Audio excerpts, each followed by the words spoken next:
Okay, we are on a journey. We started in the Shire, and we're going to end in Mordor. Not that kind of journey. A little bit different journey. We're on a journey. We eventually want to get to where we could do real chemistry. And real chemistry involves doing actual reactions. We're getting close. We've been hinting about this for a while. We've been talking about electrons, because electrons are key to this whole thing. We're finally going to talk about bonds, chemical bonds where atoms start getting together. That's what we're going to start talking about today. We're going to another step down that path, all right, to get to eventually chemical reactions. That's what chemistry is all about. It's all about electrons. We're going to see something that we've seen now for a couple of chapters in a row. We're going to write compounds, bonds, using electrons, and in the form of electron dot notations, and talking about something else we've seen before, electronegativity. That's the first topic here. And it's all about bonds. You want to hit that light for me now? It's all about chemical bonds.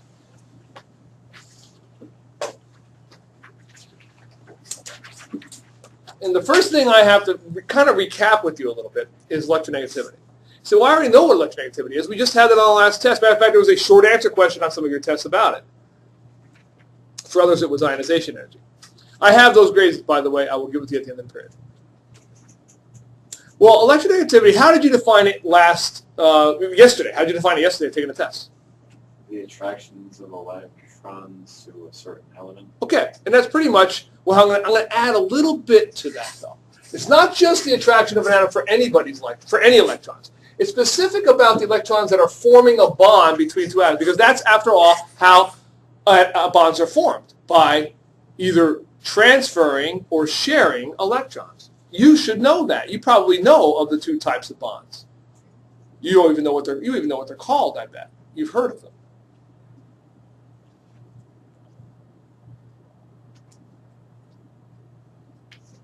So I just added a little bit of a qualifier to this. It's the attraction of an atom for the electrons that form a bond between the atoms, between two atoms.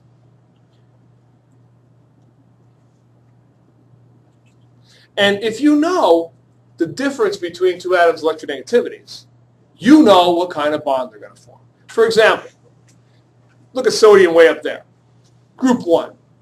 What does he want to do? Lose an electron. Look at chlorine over there.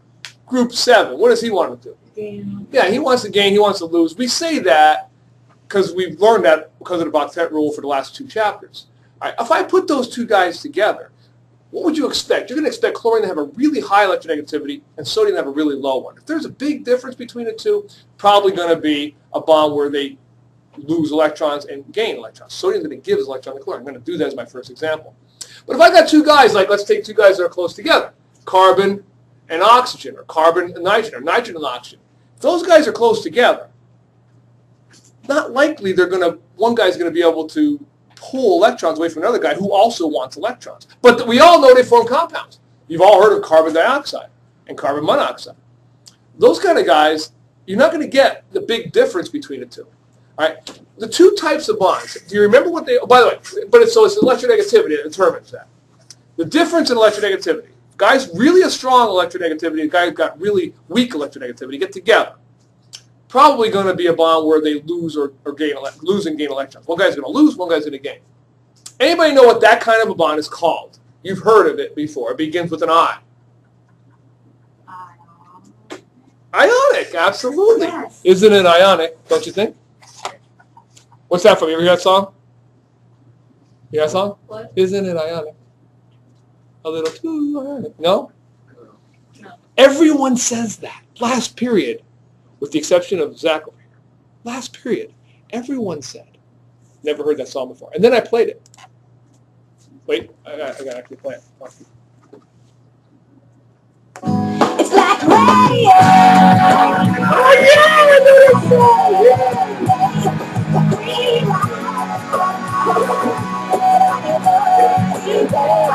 that song. Well, you never, first of all, how many of you have heard that song before? You're like, look around, Josh, you are in the minority.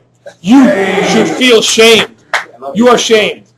But if you want to know where she says the word ionic, she doesn't. Isn't it ironic? Isn't it ionic?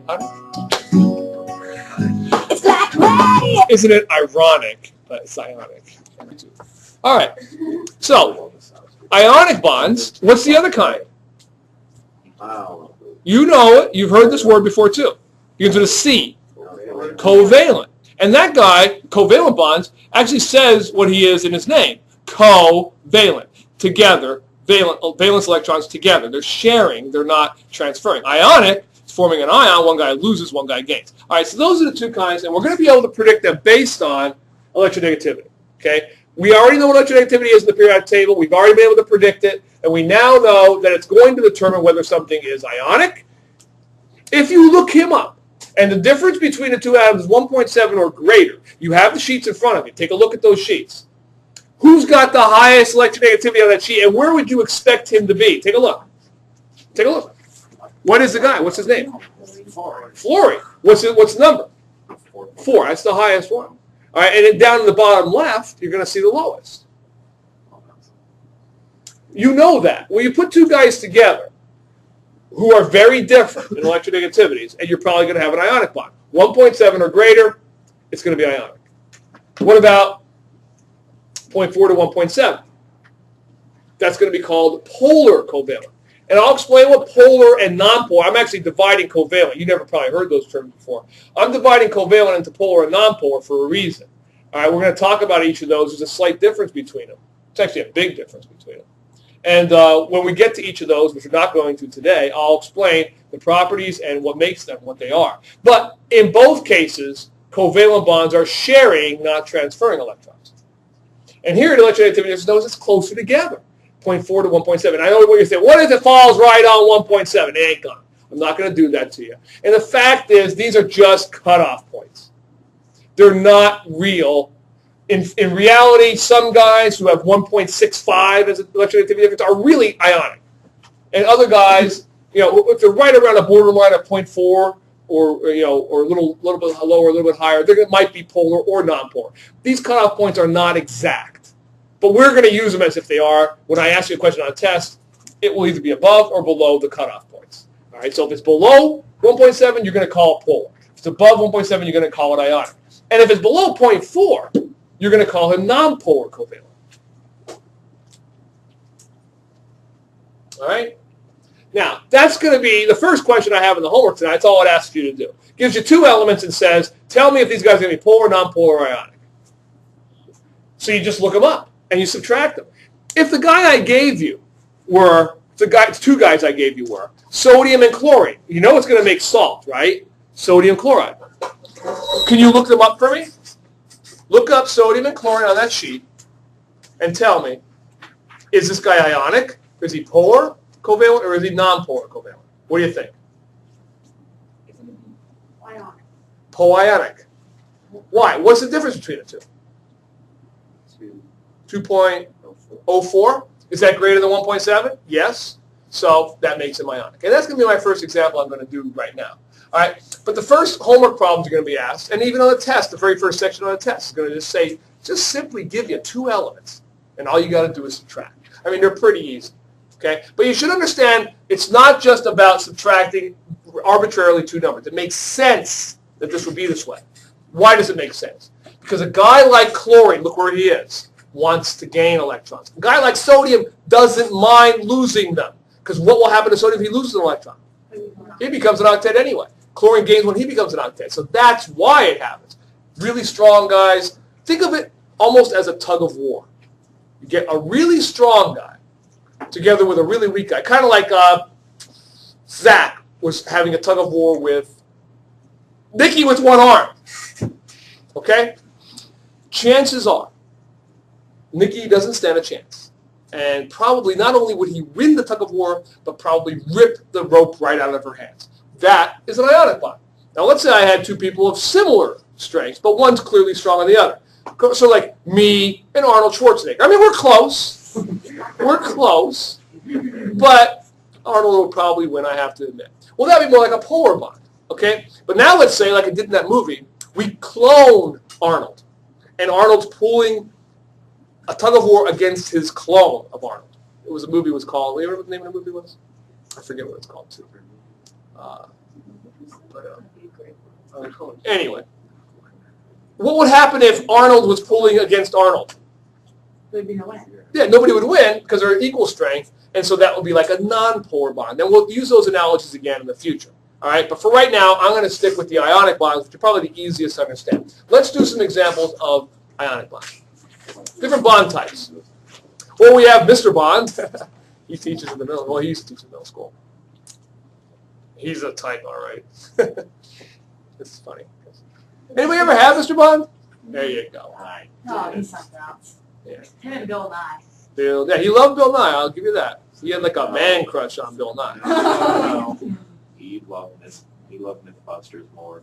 He loved who? Mythbusters. Oh, really? Mythbusters was a big thing for him. So did Mr. Wall. He did Mythbusters Mondays. Anyway, different types of bonds we have. We're going to start with ionic. I'm going to talk a little bit about the ionic bond in terms of not only what the electrons do, but its properties. Obviously, this is what the electrons do. We just explained that. In an ionic bond, you got one guy, like Arnold, pulling against Nikki. Okay? So Arnold Schwarzenegger is pulling against Nikki with one arm yet. She's injured. I mean, that's not fair. It really isn't fair. Unless maybe, like, Arnold's also injured. But even if it were, it wouldn't be fair. He's going to kill her. He's going to rip that rope right out of her hand. He's going to rip those electrons right out of her hand. They both want the electrons. Okay? But he's going to get them. Actually, one guy wants them a lot more. Okay? He does. All right, now, what would an ionic bond compound look like? Well, it's a very strong bond, the ionic bond. So what happens is these guys are usually held together very tightly. They form crystalline solids. Think of your most famous ionic bond I'm going to do an example of in just a minute. I already mentioned it. What was that? What did I say it was going to be? What compound? Salt, sodium chloride. Matter of fact, I have a video on salt you're going to watch probably in the next chapter as well. Talking about most of the ionic compounds look kind of like salt. They're crystals. They're solids. Okay? The charges on the two ions, the positive and negative ions, are what hold this guy together in a crystal lattice.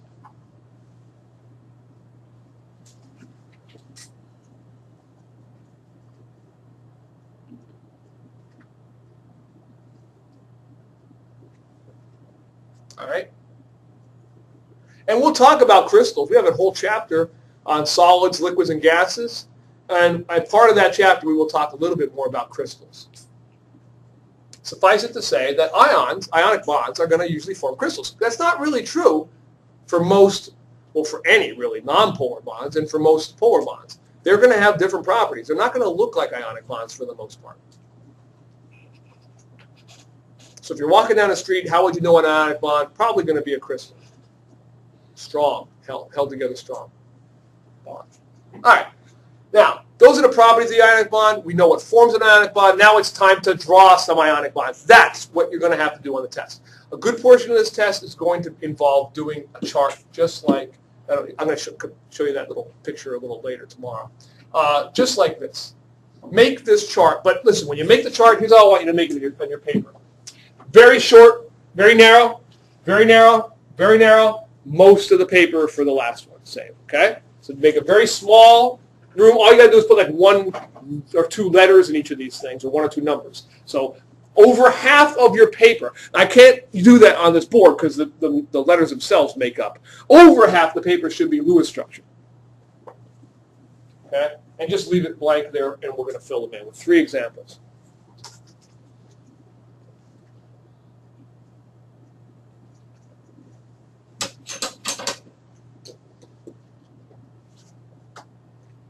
All right.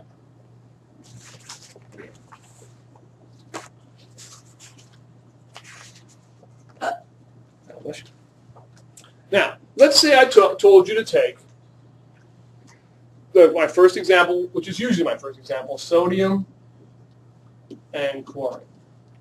Put those 2 guys under the elements, sodium and chlorine, and put those 2 guys together. Well, first thing you have to do is look up electronegativity difference. So do that. Look up electronegativity difference between sodium and chlorine. What do you get when you subtract 3.00 minus what? 0.96, you get, what is it? 2.04, is that correct? Right? Which is greater than 1.7, and therefore makes him ionic. Isn't it ionic? Don't you think? A little too ionic? It's like Ray on your wedding day? Okay. I'm going to use that until someone laughs. Thank you. Now, that wasn't a very good laugh. I may use it again. A little bit better. All right, now, here's what I want you to draw for the Lewis structure. The actual Lewis structure is the last thing you're going to write, but I want you to draw them out individually first. How would I draw the electron dot notation for sodium by himself? You've done this 2 chapters ago, did a little bit last chapter with the arrows just to explain some stuff, and now the 3rd chapter we've seen electron configurations again. How many dots are going to be around sodium? 1. Everybody agrees it's going to be 1 dot. If I drew chlorine, I want to put plus now, plus chlorine. How many dots are going to be around chlorine? How many electrons are in the outer shell of chlorine? 7. He's in group 7. He'll have 7 electrons in his outer shell, and he would look like that. Everybody good with that? Okay. Now, when you put those 2 guys together, it's not going to be surprised at this point, after 2 chapters of hinting at this. We're not going to be surprised when we see what's going to happen here. Sodium is going to really not mind losing that 1 electron. Chlorine really wants that 1 electron. So sodium is going to give that electron to chlorine. And don't draw that arrow. You don't have to. I mean, you can if you want to, but you don't have to. And you're going to end up getting sodium, who has now lost an electron. So what is his charge going to be? No dots around him in his outer shell. What is his charge going to be? Positive 1, right? Or 1 plus or plus 1. And chlorine gained that extra electron. I want you to scoot chlorine a little bit over so that you can clearly show that all the electrons are now around chlorine. They're not halfway between. Because when we draw a covalent bond, we're going to draw those electrons halfway between. Since he gained an extra electron he didn't have before, what's his charge? Negative 1, right. And that is how you draw the Lewis structure for this guy. Okay? This is it. The final thing that you're writing over here is what you're talking about. I want you, when you do the homework tonight, to draw the whole chart. But your goal of the whole chart is to make this. Okay, now a lot of this isn't new, if you think about it. First of all, drawing electron dot notation. That's not new. We did that 2 chapters ago. Secondly, predicting whether they're going to lose or gain. That's not new. We did that last chapter. You predicted the charges, what they're going to be. All right? The new part is putting it all together and looking up the electronegativity difference to predict whether they're going to lose or share. All right? Lose or gain or share. All right. Now, it'd be nice if life were this simple and only guys got together who would be happy, just throwing them together exactly as they were with the right number of electrons. But that doesn't always happen. Guys can get together where one guy wants to lose a different number of electrons and the other guy wants to gain, or vice versa. So let's see what happens with this second example where I do Li and N. That's lithium and nitrogen. I want to put those 2 guys together. Now, if I put these 2 guys together, first thing I have to know is it going to be polar, nonpolar, or ionic? So I look up Li and N on your sheet, and you see what the difference is. What is it? Somebody. Somebody. Anybody find me? Come on, what's that? Somebody to love. Find me. Somebody to... 1.85. How much? 1.85. 1.85? Am I right? Could be, but what was the song? By who? By whom? Dirty. No, but not a bad guess. Queen is correct. Very good. Lead singer? Freddie Mercury. Ho, ho, baby. You guys are on fire. Oh, it's close. Yes. All right. Now, if it's 1.85 and he loses electrons, we know that's an ionic bond. It's greater than 1.7. Okay? That's how you can tell. I'm going to redraw these guys. Now, this time I'm going to redraw them. I'll tell you what I'm going to do. I'm going to make them different colors. You don't have to. Obviously, you can't. You don't have this many colors, but I do. Jared. And so, except for Jared, who has many colors. He has a coat of many colors, which would be Joseph and his coat of many colors. The Bible. Very good. Jeez, on fire. Very good. Do you remember the story? What happened with Joseph? What did his brothers do to him? That's right. They jumped him down a well. And eventually, what happens? He becomes like king, doesn't he? Yeah. And you became a slave, and the king's like, you're pretty cool. Yeah, cool. He starts interpreting the dreams, and then Yes. right up the ladder, baby. And then what happens? There's a big famine. The brothers come back. They want his help, And then he doesn't help them, right? but he does. But he doesn't. Eventually, he eventually. Wait, that makes no sense. See, So much that's more what wrong I with them. Yeah, that was Why part of would the he reason it be was a good accepting story. I mean, he was forgiving. He Why forgave. would you be so He forgiving forgave of his that? terrible brothers. He was forgiving. Why would you? More important. That's the Bible. That's what you're supposed to do. Right. An eye for an eye and a tooth for a tooth. Is that what you want to do? You want to do an eye for an eye and a tooth for a tooth? Yes. Well, you should be a dentist then, or an optometrist, because then you can take an eye for an eye and a tooth for a tooth. What? Oh. All right, now watch. I'm going to use different colors. Li. I'm going to use red for lithium. Okay. Lithium has how many dots? Look where he is. One dot. Everybody agree? Yeah. Watch. Lithium has one dot because he's in group 1. He has one outer shell electron. Now let's use blue for the next guy. Who also have drawn nitrogen? Now watch what nitrogen looks like. Nitrogen has how many dots? How many electrons in its outer shell? 5. 1, 2, 3, 4, 5. Now, I put these two guys together. All right? And here's the problem this time. What does lithium want to do? Lose. He has to lose how many? One. Wants to lose 1. But nitrogen, that'll make lithium can be very happy losing 1 electron. But will nitrogen be happy if he just gains 1 electron from lithium? No. How many does he want? 3. So what will I need to make nitrogen happy? How many? Will 1 lithium make 1 nitrogen happy? I'll have to have 3 what? 3 lithiums. You see why? 1 lithium here, 1 lithium there, like a puzzle almost, you see? Giving up those electrons. So let's redraw this guy, and I'll just show you drawing him. Well, first I'll draw the nitrogen in the middle, okay? Although you could draw this other ways. I'm just going to show you to make it make sense to you. My blue nitrogen's right here. Okay, here's his electrons. In reality, there aren't blue and red electrons. I'm just showing you where they came from, okay? Now let's do this lithium over here. I have an Li. The Li gave his electron up to lithium, or up to nitrogen. Okay, so he's right there. Notice I don't put those electrons halfway between. Another of the 3 Lis gave up electron. Another of the 3 Lis gave up his electron. So that's what he looks like. Now you don't have to use color. You should not use colors. Okay, you really. I mean, you can if you did. Don't erase it. But I'm just saying. On the test, you're just going to draw them like this one, because now everybody is happy, and here's why. Nitrogen gained how many electrons? 3. But how many does he have? I'm sorry. How many does he have? 8. He has an octet. He is like a noble gas. Lithium lost his 1 electron and dropped down to be like helium. He's a noble gas configuration. So they're both happy. What charges do they have? What charge does lithium have? +1. +1 for this lithium, and +1 for that, and +1 for that. And nitrogen has what? Yeah, he gained 3 electrons, so he has a -3 charge. You got it? Yeah. Do they have to be around at the top? And so I was trying to say at the beginning, and I was going to restate it now. No. I could draw them. An electron is an electron, and an electron is an electron. When they form a compound and they've given it up, you don't have to draw those lithiums any particular spot. They can go in. It could have been one here and one there and one there. You know, it doesn't make any difference. Could they be all 3 in a They line? no, but they could not be, and it's a very good question. Emily is definitely on fire. You wouldn't want to do this. Li, N. Why wouldn't I want to do that? Because it would look like lithium's given to lithium is not. Who is the lithium giving its electron to?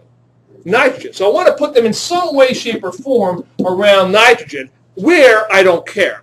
But you wouldn't do it in this line like that. That would be okay. That's okay. But it wouldn't be okay to put them on one straight line. Okay? Good. Good question. You know, I forgot it. Having you asked that is great because I did not remember to say it near class. All right, now let's do this next one, which actually you are going to do by yourself. Try this guy, Mg and F.